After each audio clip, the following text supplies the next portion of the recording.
오늘은 우리 지난주에 이어서 인간이 가지고 있는 그 대표적인 염려, 바로 첫 번째는 물질, 돈에 대한 그 염려, 그리고 두 번째는 이 먹고 사는 의식주의 그 염려 중에서 오늘은 먹고 사는 의식주의에 대한 그 예수님의 말씀에 대해서 여러분과 함께 나누기를 원합니다. 지난주 본문에서 예수님께서는요, 자신에게 모이던 모든 그 무리를 향하여서 인간이 가지고 있는 그 염려로 생긴 그 탐심, 돈과 물질에 대한 염려로 인한 그 탐심에 대한 그런 경고의 말씀을 해 주셨습니다.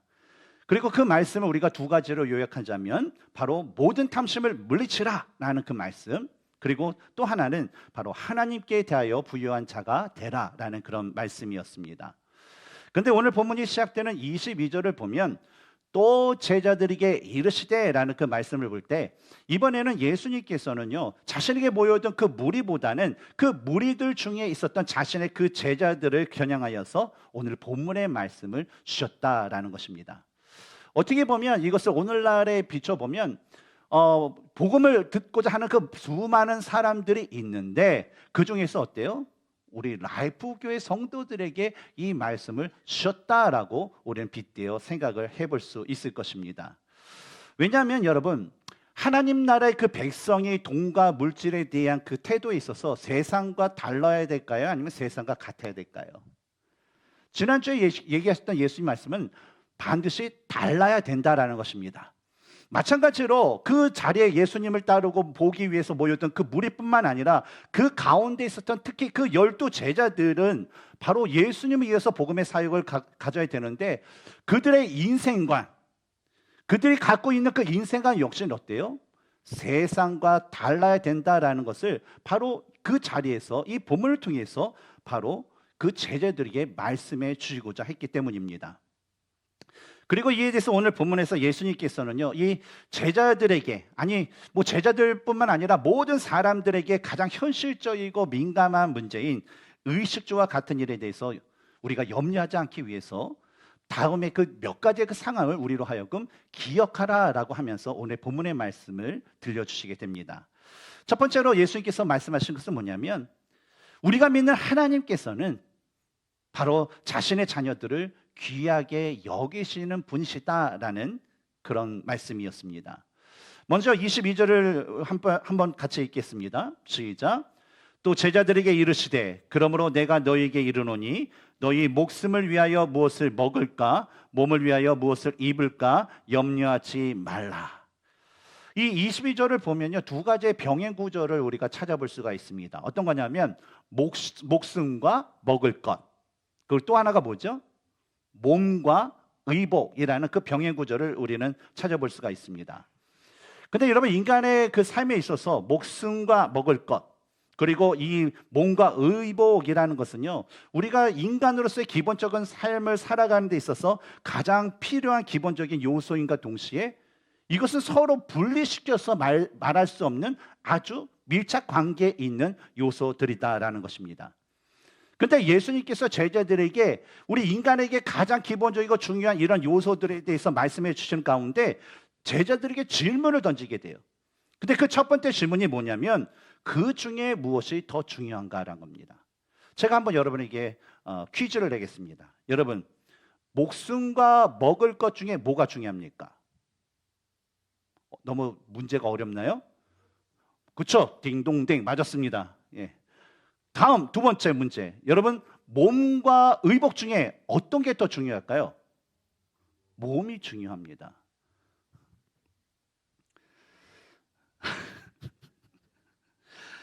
예, 예수님께서도요, 바로 오늘 본문 23절에서요, 목숨이 음식보다 중하고 몸이 의복보다 중하다라는 그 말씀하셨어요. 왜 그렇습니까?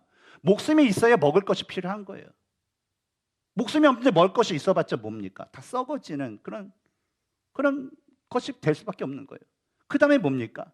몸이 건강해야지, 몸이 있어야지 바로 뭐 다이아몬드로 다 치장이 되었던, 금으로 치장되었던 최고급 비단으로 만들어졌던 그 옷이 필요하다라는 것입니다. 그리고 이어진 예수님의 두 번째 질문이 있는데 누가 그러한 인간들이 중요하게 여기는 목숨과 몸을 돌보는가라는 그런 질문을 합니다. 여러분, 우리가 살아가는 우리의 삶, 우리들의 생명, 우리들의 몸은 누가 돌보신다고 여러분 믿습니까? 내가 힘과 내 지식과 내 의지와 내 능력으로 우리 목숨과 우리 몸이 지켜진다고 생각하시나요? 아마 제가 믿기로는 우리 교회 성도님들은 그렇게 생각하시는 분은 아무도 없으리라 믿습니다. 누가 돌보세요? 바로 하나님이 돌보시죠.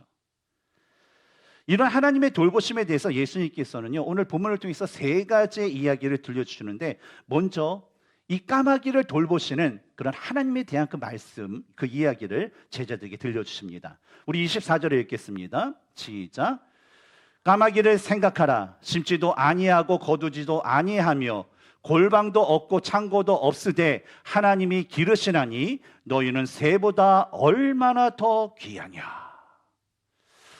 우리는 유대인뿐만 아니라 우리나라도요. 사실 이 까마귀 하게 되면요, 좀 긍정적인 것보다는 좀 부정적인 그런 것들이 있습니다. 저도 이제 태어날 때 전설고향 시대에 태어났고, 또 어른들이 보면 아침에 까치가 울면 좋은데 까마귀가 울면 좀 불길하다라는 그 얘기를 듣다 보니까 저의 어떤 그런 기본적인 어떤 사고 방식에 까마귀는 조금 좀 불행의 요소다, 징조다라는 그런 것들이 사실 저에게도 있습니다. 아마 우리나라 대부분의 분들은 아침에 까마귀를 탁 보면 어때요? 까마귀가 까깍 그죠? 그렇게 울면 어때요? 그것 때문에 좋아하시는 분은 없을 거예요. 근데 까치가 까치 그렇게 울게 하면 오늘 좀 기분 좀 좋은 손님들이 오는구나라고 해서 좋아할 겁니다. 그래서 지금도요, 이 미국에서 있다 보면 까마귀도 있지 않습니까? 되게 큰 거. 그 까마귀 보면 왠지 좀 피해가고 싶고 좀 기분이 나빠요. 근데 우리나라뿐만 아니라 유대인들도요, 예로부터 이 까마귀라는 그 새를요, 새들 중에서 가장 부정하고 가장 하찮은 그 새로 여겼어요. 왜냐하면요, 이 까마귀의 특성이 뭐예요? 시체를 먹는 그런 새였기 때문에 그래요. 율법에 의하면, 부정한 자의 그런 율법에 의하면 뭡니까?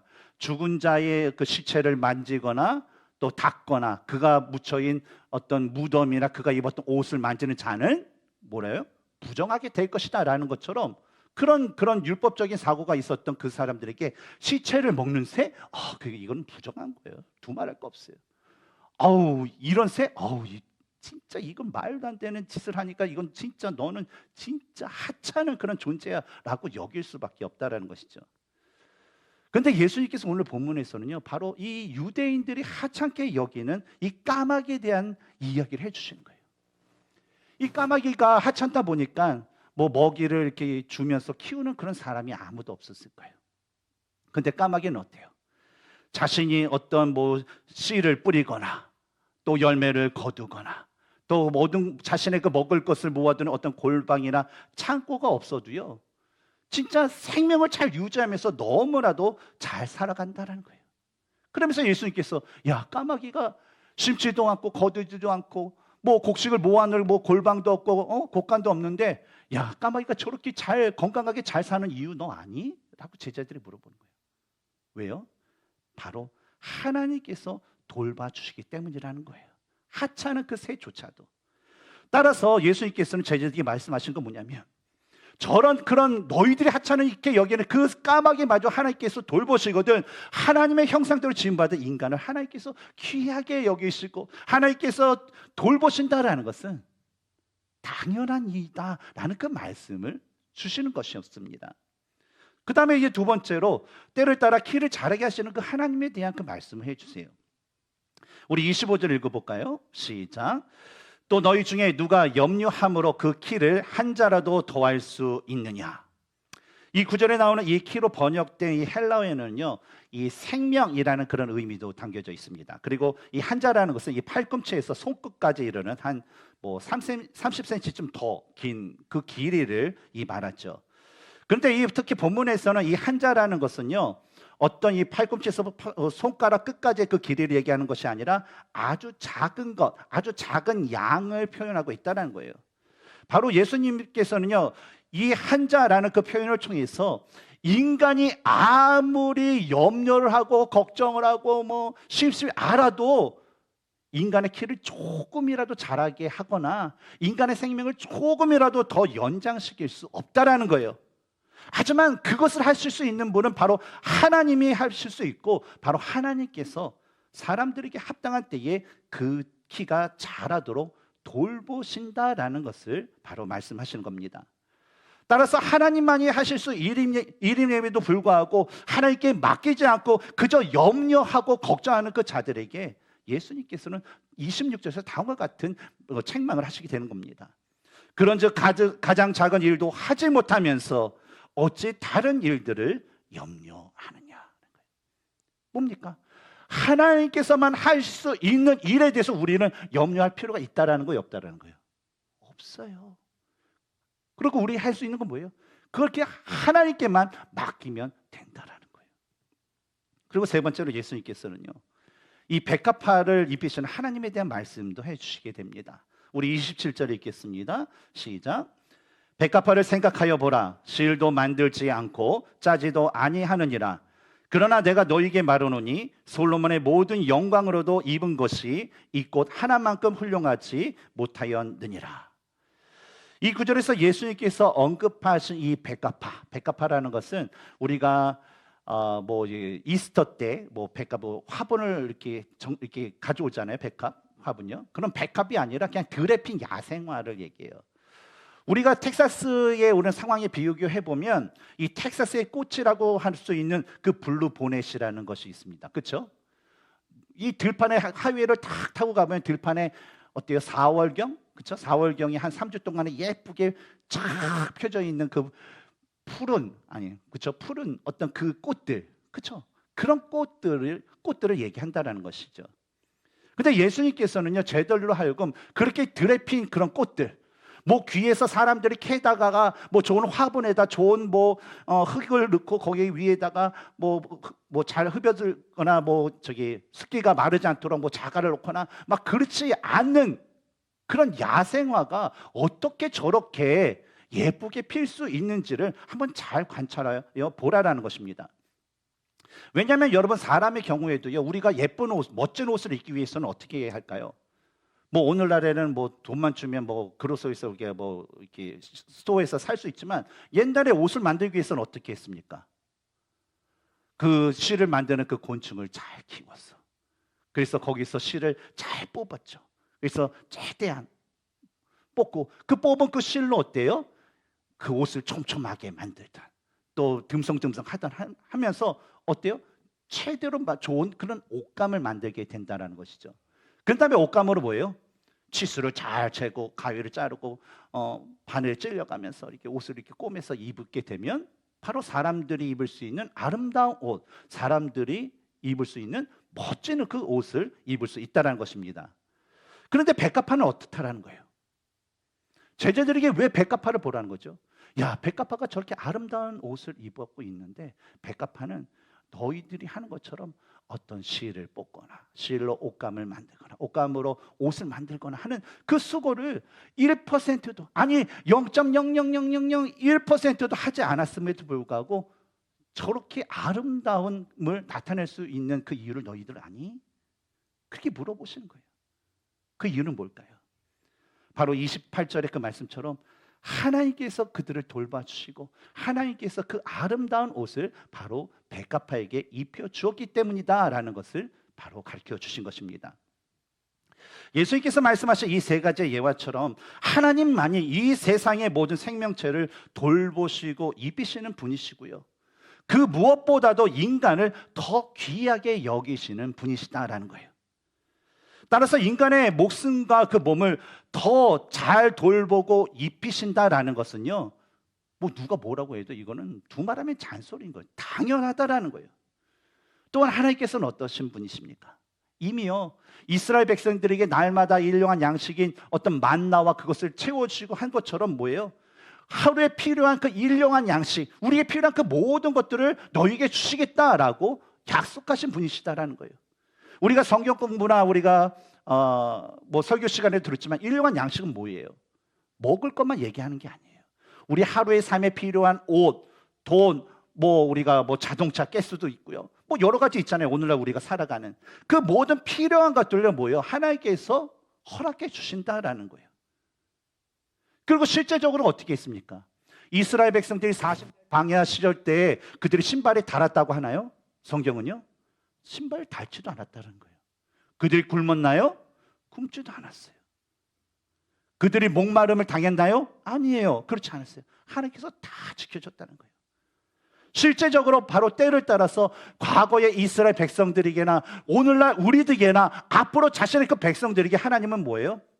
필요한 모든 것을 때에 따라 공급해 주시고, 또한 그의 자녀들이 자라게 하시고, 또 우리들이 헐벗지 않도록 입혀주시는 그런 은혜를 우리에게 주셨다라는 것입니다.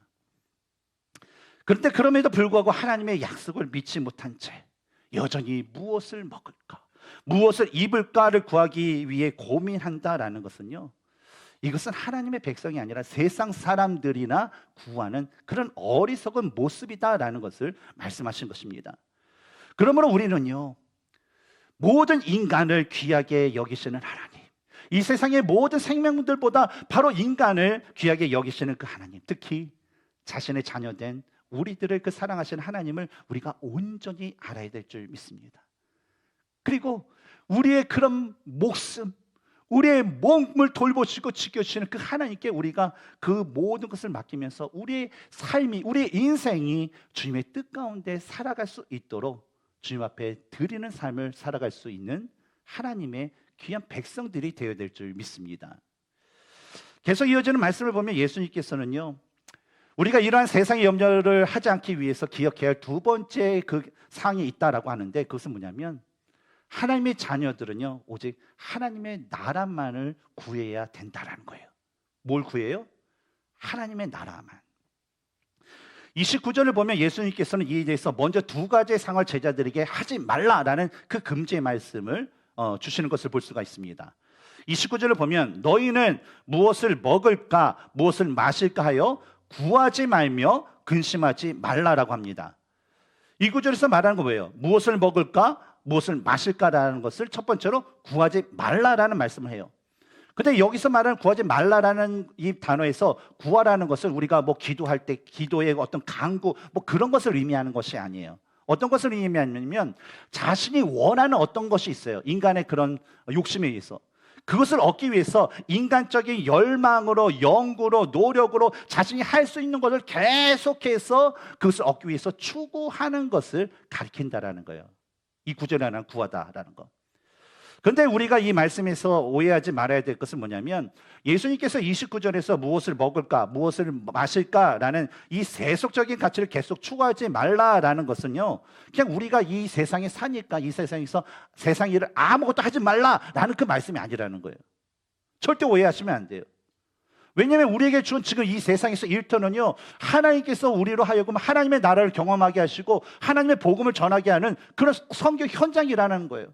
그렇기 때문에 무엇을 먹을까 무엇을 마실까 그런 걸 구하지 말라고 했으니까 아이고 잘됐다 오늘서부터 그런 거 하지 않고 내가 주님만 믿고 내가 주님만 살고 내가 예배만 드리고 기도만 하고 말씀만 읽고 그렇게 살련다라고 생각하면 절대 안 된다라는 거예요.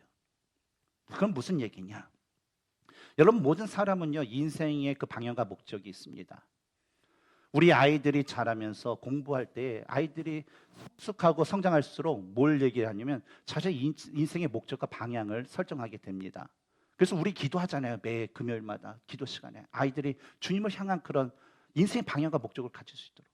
그리고 어때요? 아이들이 공부를 하게요. 그리고 직장을 하게 되면 또 나름대로 인생 방향과 목적이 있어요. 결혼을 하게 되면 어때요?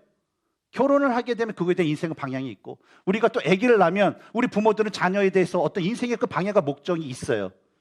그리고 애들대로 또 나름대로 갖고 있다는 거예요.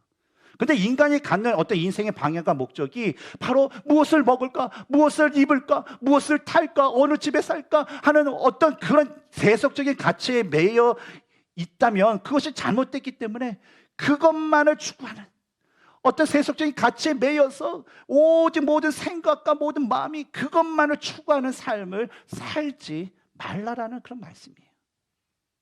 그리고 두 번째로는 무엇을 먹을까 무엇을 입을까 근심하지 말라라는 말씀하시죠. 여기서 말하는 이 근심이랑은 뭐 우리가 일상적으로 생각한 것처럼 이 걱정과 고민으로 그냥 감정이 매우 고조된 그 상태를 가리킵니다. 그런데 특별히 여기서는요, 이 전체적인 문맥을 볼 때에 이 근심이라는 것은 세속적인 가치와 물질로 인하여서 근심하는 거예요. 그래서 모든 그 관심사가 어때요? 이 세속적인 가치, 물질, 먹고 사는 거, 그거에만 집중된 상태를 가리킨다라는 거예요. 뭐가요? 이 근심이라는 것이. 근데 이 말씀도요, 예수님께서 무조건 뭐 세속적인 어떤 것은 안 된다라는 그 말씀이 아니라 하나님이 아닌 무엇을 먹을까, 무엇을 입을까라는 것이 삶의 목적이 되고 삶의 어떤 관심사가 된다면요, 그 사람은 결과적으로 영적인 것을 소홀하게 될 수밖에 없다는 거예요. 소홀하게 되고 그렇게 살다 보면요, 하나님 보시기에 어리석은 자가 되기 쉽기 때문에 야, 무엇을 먹을까, 무엇을 입을까, 그거에 대해서 근심하지 마라는 거예요. 따라서 우리는요, 그리스도인의 그 삶에 있어서 가장 중요한 것이 무엇이고 또 부차적인 것이 무엇인지를 우리 분명히 알 수 있는 그런 지혜가 필요합니다. 따라서 우리는요, 이러한 능력의 영적 지혜를 소유할 수 있도록 진짜 하나님 앞에 간구를 해야 돼요. 하나님, 내 인생에서, 내 삶에서 진짜 내가 가장 우선적으로 여기는 것이 무엇입니까? 진짜 하나님이 원하시는 것이 무엇입니까? 라는 것을요, 우린 진지하게 기대하면서 우리에게 주어진 삶을요, 하루하루 매 순간을 그렇게 살아갈 수 있는 그런 하나님의 자녀들이 되어야 될 줄 믿습니다. 계속해서 31절의 말씀을 보면 이렇게 걱정하지 말라, 근심하지 말라라고 하지 말라고 이 금기 상황만 말씀하셨던 그 예수님께서 이번엔 제자들에게 하라라는 그 명령을 주세요. 어떤 것을 하라고 하죠? 바로 하나님의 나라를 구하는 삶을 살라라는 것입니다. 여기서 말하는 하나님의 나라를 구하는 삶이라는 것은 우리 삶의 모든 영역에서 하나님의 뜻과 성품에 합당한 어떤 생각과 마음, 그리고 물질관과 인생관을 가지고 살아가는 것을 의미합니다. 우리가 지난주에 나눴던 어떤 어리석은 부자의 이야기에서 우리가 이 비슷한 내용을 우리가 뽑는다면 21절에 나오는 거예요. 보면 뭐냐면 하나님께 부유한 삶을 살아라, 하나님께 대해 부유한 자가 되라라는 그 말씀과 일맥상통한다라는 것이죠. 그런데 오늘 말씀을 보면 어떻게 보면 우리 질문을 가질 수가 있어요. 아니, 우리가 살아가는 이 세상은 참 물질 만능주의가 만연한 이 세상이지 않습니까? 그래서 물질이 없으면 진짜 뭐 살아가기가 너무나도 힘든 그런 세상이에요. 그런데 물질이 아닌 하나님의 나라만 구하면서 살아? 이런 소리는 좀 이상하게 여길 수 있고요. 어떻게 그렇게 어리석게 살 수 있어? 라는 그런 생각을 할 수밖에 없다는 거예요. 왜냐면요, 여러분, 아무리 신앙이 좋고요, 믿음이 좋다고 뭐 자신이 몇 대째 뭐 신앙인이고 자신이 직분이 어떻고 자신이 어떤 믿음의 생활을 했고 자신이 뭐 30일 금식 기도를 수십 번 했고 뭐 했다 해도요, 여러분, 물질이 없으면 이 세상을 살아갈 수 있나요? 저는 살아갈 수 없다고 생각해요. 특히 우리가 살아가는 이 미국 정확하지 않습니까? 싱글 한 사람이 살아가는데 리빙 코스트가 얼마 드는지 나오잖아요. 아파트 뭐 렌트비, 차값, 기름값, 한 사람이 먹는 거 대충 기본적인 걸 얘기하는 거예요. 그 이상을 얘기하는 거 아닙니까? 기본 거. 그럼 몇천 불 뭐 딱 나오잖아요. 그렇죠? 두 사람 하면 어때요? 두 사람 하게 되면 또 코스가 나와요. 세 사람 그러면 몇천 불, 네 사람, 다섯 사람, 여섯 사람. 그러면 미국 사람은요, 진짜 기본 생활 그런 것은요, 정확해요. 얼마 들어가는지 딱 알아요. 그런데 여러분, 그런 것들 딱 나오는데 아무리 믿음이 좋다고 해도 내가 주님이 채워주겠지 하고서 아무 일도 안 하고 내가 주님만 찬양하고 기도하고 내가 여기 교회에서만 딱 지낸다고 그러면 여러분 과연 살 수 있을까요? 크레딧 카드가 있다고요? 여러분, 크레딧 카드도 여러분 한두 번 이거 긁어본 분은 알잖아요. 이거요, 긁으면 긁을수록 이자가 더 늦기 때문에 이거는 사는 게 아니에요. 이처럼 뭐예요? 물질이 없으면 그 누구도 이 세상을 온전히 살아갈 수 없다라는 거예요. 그런데 물질이 아닌 하나님의 나라만 구하면서 살아? 여러분, 이게 가능하다고 생각하십니까? 그러나 여러분, 오늘 본문에서 예수님께서는요, 예수님을 믿는 자에게 아주 특별한 비밀이 있다라고 말씀해 주세요. 이에 대해서 예수님께 29절부터 30절까지 다음과 같이 말씀하셨는데 같이 한번 읽어볼까요? 시작. 너희는 무엇을 먹을까 무엇을 마실까 하여 구하지 말며 근심하지도 말라. 이 모든 것은 세상 백성들이 구하는 것이라. 너희 아버지께서는 이런 것이 너희에게 있어야 할 것을 아시느니라. 다만 너희는 그의 나라를 구하라. 그리하면 것들을 너희에게 더하시리라. 뭘 더하셔요? 이런 것들을 뭐예요? 우리에게 필요한 것들을. 누가요? 하나님께서 누구에게? 우리에게 더하시리라. 하나님의 자녀가 된 자들이 바로 예수님의 말씀처럼 이 물질이 아닌 이 하나님의 나라를 구하면서 살 수 있는 것은 바로 우리의 하나님이자 우리 아빠 아버지 되신 그 하나님이요 우리의 그 필요한 모든 것들을요 다 하신다라는 거예요. 근데 아는 것으로만 끝나고 야 네가 알아서 살아 그러면 진짜 이거는 진짜 나쁜 하나님이 될 것 같아요.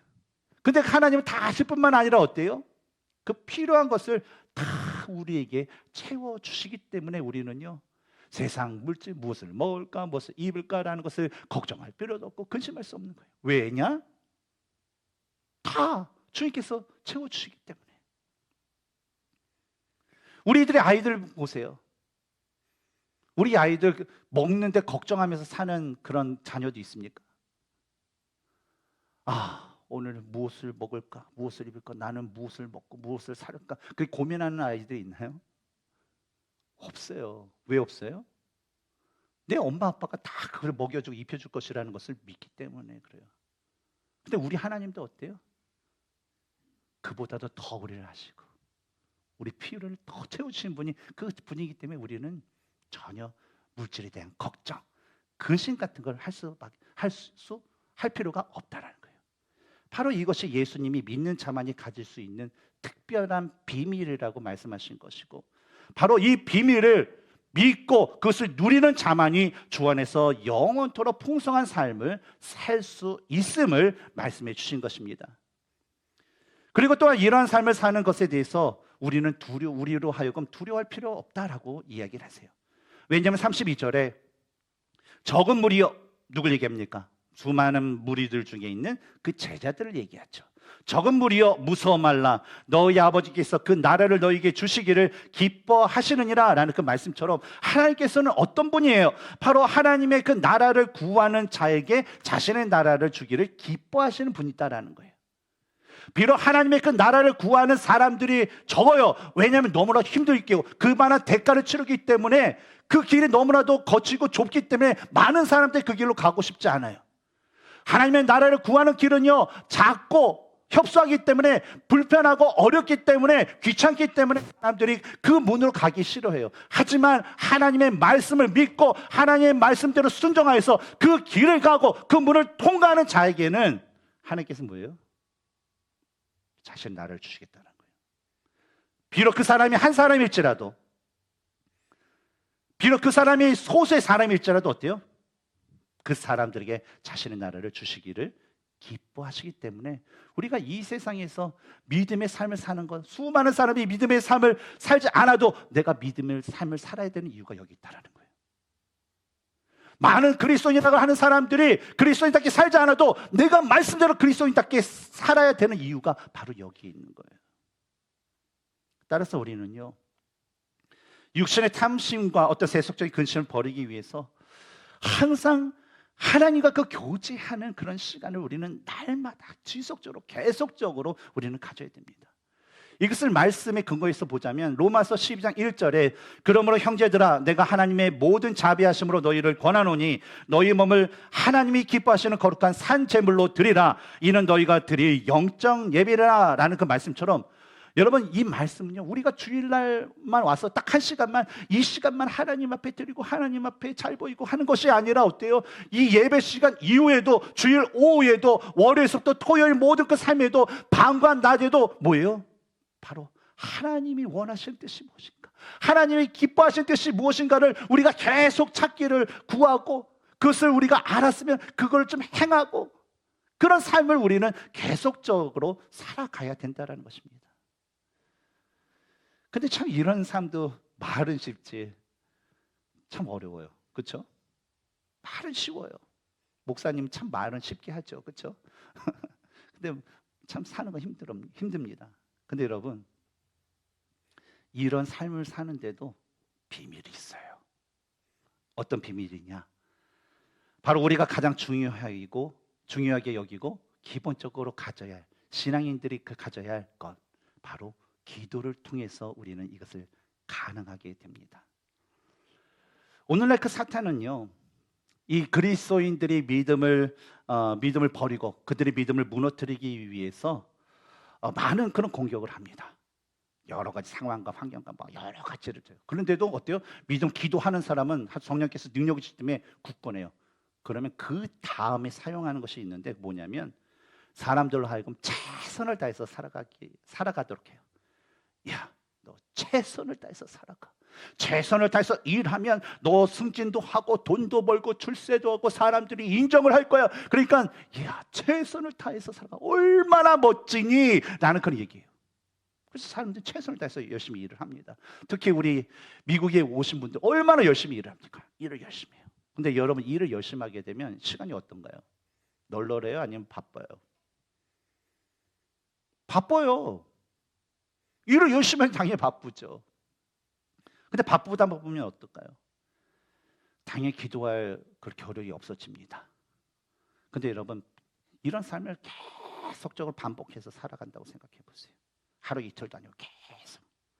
근데 이렇게 살다 보면요, 아무리 자기가 그리스도인일지라도 결국 기도를 못하게 된다는 거예요. 기도를 못하게 되면 뭐예요?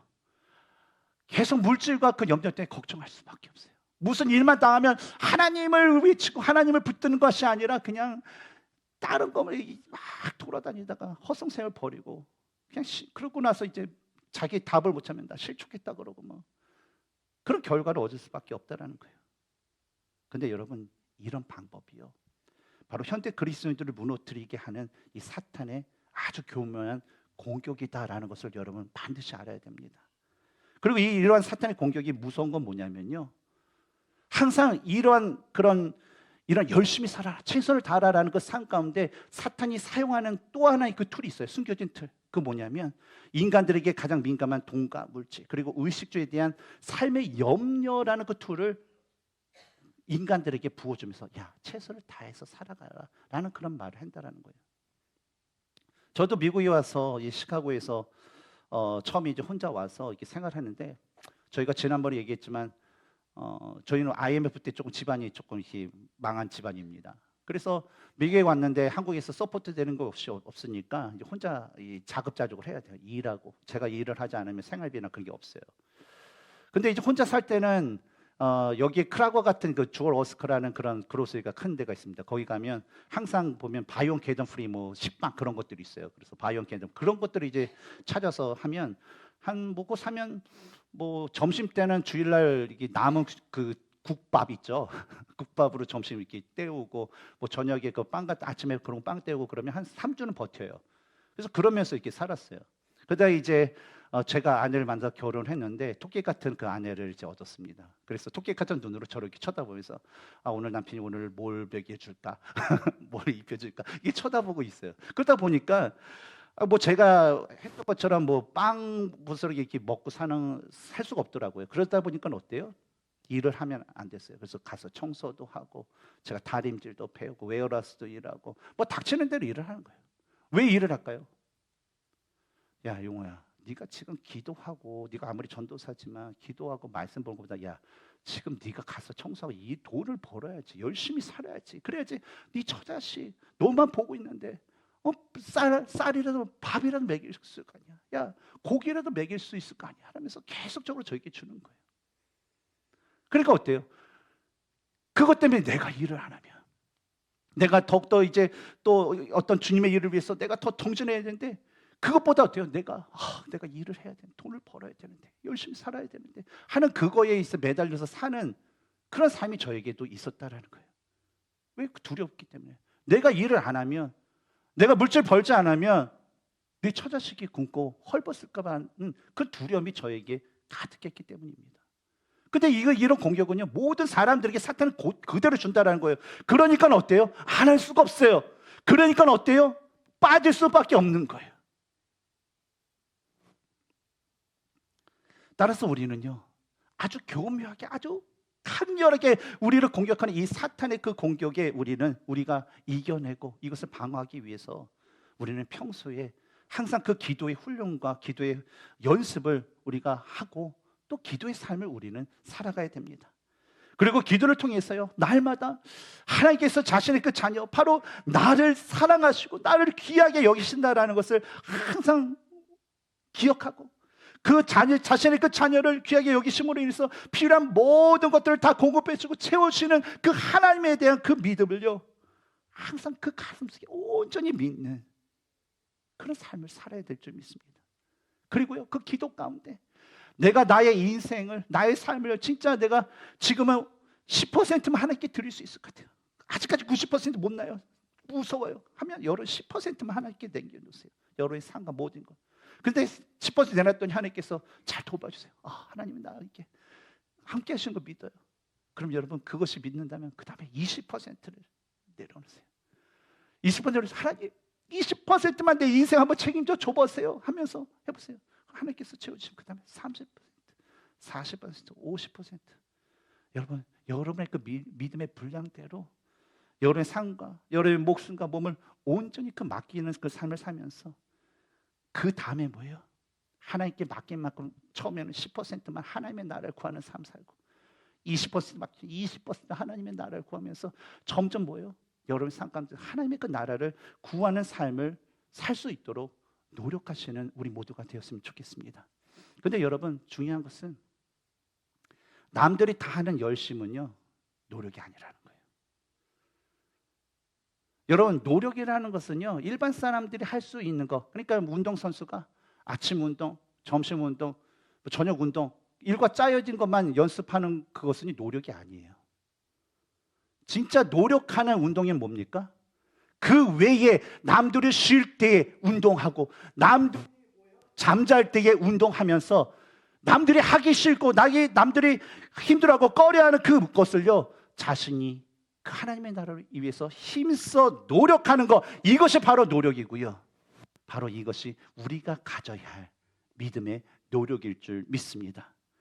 그러므로 여러분, 자신의 그 삶을 통해서요, 하나님의 사랑과 그분의 뜻에 합당하게 살아갈 수 있도록 여러분 노력하시고, 그래서 점점 여러분의 삶 가운데, 여러분의 그런 가정 가운데, 직장 가운데 진짜 하나님의 그 나라가 세워지는 그것을 소망하면서 그것을 바라보면서 사시는 성도님들이 되시기 바랍니다. 여러분, 지금 여러분에게 100%를 요구하는 게 아니에요. 예수님도 제자들에게 100% 요구하는 게 아니에요. 하나씩 첫 순간이 중요합니다. 그리고 더 나아가시기 바랍니다. 그러면 하나님께서요, 분명히 여러분의 삶을 통해서 하나님의 나라를 어떻게 세워가신지를 보여주시고, 여러분을 얼마나 사랑하시는지, 여러분을 얼마나 돌보시는지 다 알려주실 거예요.